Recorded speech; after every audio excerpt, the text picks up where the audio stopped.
नमस्कार। कभी कभी ऐसा होता है ना कि हम इतने थक जाते हैं कि हमारी चुप्पी ही हमारी सबसे बड़ी चीख बन जाती है। आज हम एक ऐसी ही अंदरूनी शक्ति के बारे में बात करने वाले हैं जो जिंदगी जीने का पूरा तरीका बदल सकती है। एक ऐसी ताकत जो हमें शांत भी बनाएगी और सही मायनों में मजबूत भी। हम सबके जिंदगी में वो पल जरूर आता है जब कोई हमें उकसाता है, कुछ चुभने वाला कह देता है या हमारे पुराने जख्मों को कुरेद देता है। और हम खुद को संभाल नहीं पाते, भावनाओं में बहकर कुछ ऐसा कह जाते हैं या कर जाते हैं जिसका बाद में सिर्फ और सिर्फ पछतावा होता है। और फिर वही सवाल मन में घूमता है, मैंने खुद को कंट्रोल क्यों नहीं किया। और पता है, असली समस्या यहीं से शुरू होती है। धीरे धीरे हम ये समझने लगते हैं कि असल में हमारी सबसे बड़ी कमजोरी हमारी अपनी ही रिएक्शंस हैं। हमारी शांति, हमारा सुकून दूसरों की बातों पर, उनके व्यवहार पर टिकने लगता है, और बस वहीं हम अपनी असली ताकत खो देते हैं। तो चलिए इस बात में थोड़ा और गहराई से उतरते हैं। ये समझना बहुत ज़रूरी है कि हर बात पर तुरंत रिएक्ट कर देना एक तरह से एक अदृश्य गुलामी है। हम अनजाने में ही अपनी भावनाओं के कैदी बन जाते हैं, जिनकी डोर बाहरी हालात के हाथों में होती है। तो ये प्रतिक्रिया या रिएक्शन है क्या? देखिए, ये एक बिना सोची समझी पूरी तरह से इमोशनल हरकत है।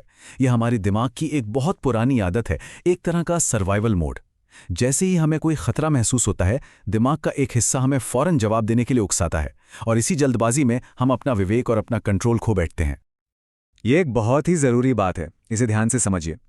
हर बार जब हम गुस्से में या भावनाओं में बहकर रिएक्ट करते हैं, तो हम अपनी एनर्जी और अपनी मानसिक शांति की चाबी सामने वाले के हाथ में पकड़ा देते हैं। हम उन्हें ये ताकत दे देते हैं कि वो तय करें कि हम कैसा महसूस करेंगे। हमारा सुकून अब हमारा नहीं रहता। तो फिर इसका हल क्या है? जवाब शायद थोड़ा हैरान कर दे। मौन। जी हां, असली ताकत रिएक्शन देने में नहीं, बल्कि रिएक्शन न देने में है। ये कमजोरी नहीं, बल्कि सोच समझकर चुनी गई शक्ति का सबसे बड़ा सबूत है। इसकी एक बहुत ही शानदार मिसाल बुद्ध की कहानी में मिलती है। हुआ ये कि एक आदमी ने उनके सामने आकर उन्हें बहुत भला बुरा कहा, लेकिन वो एकदम शांत रहे। उस आदमी के जाने के बाद किसी ने उनसे पूछा कि आपका सबसे बड़ा हथियार क्या है? बुद्ध ने मुस्कुराकर कहा, शांति। क्योंकि जब आप अंदर से स्थिर होते हैं तो बाहर का कोई भी तूफान आपको छू भी नहीं सकता। हमारी जिंदगी में भी शब्दों और लोगों के रूप में कई तूफान आते हैं। असली खतरा ये तूफान नहीं है। असली खतरा तो ये है कि हम इन तूफानों के सामने खुद को बिखेर देते हैं। एक शांत और स्थिर इंसान एक मजबूत पेड़ की तरह होता है, जो तूफान में झुकता जरूर है पर टूटता नहीं। एक और छोटी सी कहानी है, एक गुरु और शिष्य की। शिष्य बार बार गुरु से पूछता कि जब कोई नीचा दिखाए तो क्या करना चाहिए। गुरु हर बार बस शांत रहते। शिष्य की बेचैनी बढ़ती गई। आखिरकार तीसरी बार पूछने पर गुरु ने कहा, मैंने तुम्हें हर बार जवाब दिया, मेरी चुप्पी ही मेरा जवाब थी। कभी कभी आपकी खामोशी ही सबसे असरदार आवाज होती है। तो मौन में ऐसी क्या ताकत है? देखिए, जब आप चुप रहते हैं तो उकसाने वाला कंफ्यूज हो जाता है। वो एक लड़ाई की उम्मीद कर रहा था, पर उसे शांति मिली। इससे आपको सोचने का और एक समझदारी भरा जवाब चुनने का कीमती वक्त मिलता है। ये आपकी गरिमा को बचाता है और एक साफ संदेश देता है कि आपका कंट्रोल आपके हाथ में है, किसी और के नहीं। चलिए अब थोड़ा और आगे बढ़ते हैं और देखते हैं कि ये सब काम कैसे करता है। सिर्फ मौन के फायदे समझना काफी नहीं है, हमें उन अंदरूनी वजहों को भी संभालना सीखना होगा जो हमारी इन तीखी प्रतिक्रियाओं को जन्म देती हैं। ये समझना बहुत बहुत जरूरी है। जब भी कोई घटना या किसी का कहा हुआ शब्द हमें बहुत ज्यादा परेशान करता है, तो असल में वो घटना नहीं, बल्कि हमारे अंदर का कोई पुराना अनसुलझा जख्म बोल रहा होता है। हमारा दिमाग खतरे का सिग्नल भेजता है और हमारी सोचने समझने की ताकत पर हावी हो जाता है। जब तक हम अपने इन ट्रिगर्स को पहचानेंगे नहीं, हम बार बार रिएक्ट करते रहेंगे।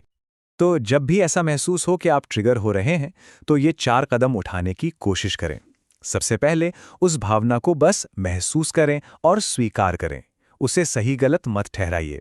फिर एक पल के लिए रुकें और एक गहरी सांस लें। यह आपके नर्वस सिस्टम को शांत करता है। फिर खुद से पूछें, ये गुस्सा या दुख असल में आ कहां से रहा है, और आखिर में तुरंत जवाब देने की उस बेचैनी को जाने दें। जब आप ऐसा करते हैं ना, तो एक जादुई बदलाव आता है। जो पल आपकी ताकत छीन सकता था, वही पल आपके आत्मचिंतन और खुद को बेहतर बनाने का एक मौका बन जाता है। आप रिएक्ट करने के बजाय उस दर्द को समझने और उसे कंट्रोल करने की तरफ बढ़ जाते हैं। और ये हमें इस सफर के आखिरी और सबसे शक्तिशाली पड़ाव पर ले आता है, एक जल्दबाजी वाले रिएक्शन के बजाय सोच समझकर जवाब देना चुनना।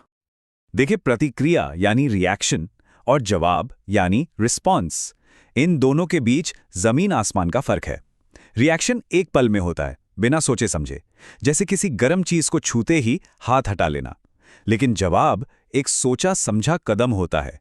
रिएक्शन में भावनाएं ड्राइवर सीट पर होती हैं, जबकि जवाब में हमारा विवेक, हमारी समझदारी ड्राइवर सीट पर होती है। ये ताकत का काम है, कमजोरी का नहीं। खासकर जब आप टॉक्सिक या नेगेटिव लोगों से डील कर रहे हों तो ये याद रखना बहुत ज़रूरी है। उनका मकसद ही आपको उकसाना और अपने इमोशनल खेल में खींचना होता है। असली जीत बहस जीतने में नहीं है, बल्कि उस खेल को खेलने से ही इनकार कर देने में है। जब आप उनकी नेगेटिविटी पर कोई रिएक्शन नहीं देते तो आप उनकी सारी ताकत छीन लेते हैं। तो सवाल है, अपने मन का स्वामी कैसे बने? रोजमर्रा की जिंदगी में थोड़ी जागरूकता का अभ्यास करें, अपनी सांसों पर, अपनी भावनाओं पर ध्यान दें, एक अनुशासित रूटीन बनाएं। कुछ भी कहने या करने से पहले बस एक पल रुकने की आदत डालें। अपनी भावनाओं को स्वीकार करें, पर उन्हें खुद पर हावी ना होने दें। और हमेशा खुद को याद दिलाएं, मैं स्वामी हूं और ये मन मेरा साधन है, इसे खुद पर हावी नहीं होने देना है। आखिर में सबसे जरूरी बात यही है, असली ताकत दूसरों को झुकाने या बदलने में नहीं है, बल्कि खुद को संभालने में, खुद पर महारत हासिल करने में है। जब आप अपने मन के मालिक बन जाते हैं तो बाहर की कोई भी ताकत आपको हिला नहीं सकती। अब इस चर्चा को खत्म करने से पहले एक सवाल पर सोचते हैं। आने वाले हफ्ते में ऐसी कौन सी एक स्थिति हो सकती है जहां तुरंत रिएक्ट करने के बजाय रुककर एक सोचा समझा जवाब चुना जा सकता है? इस पर विचार जरूर कीजिएगा।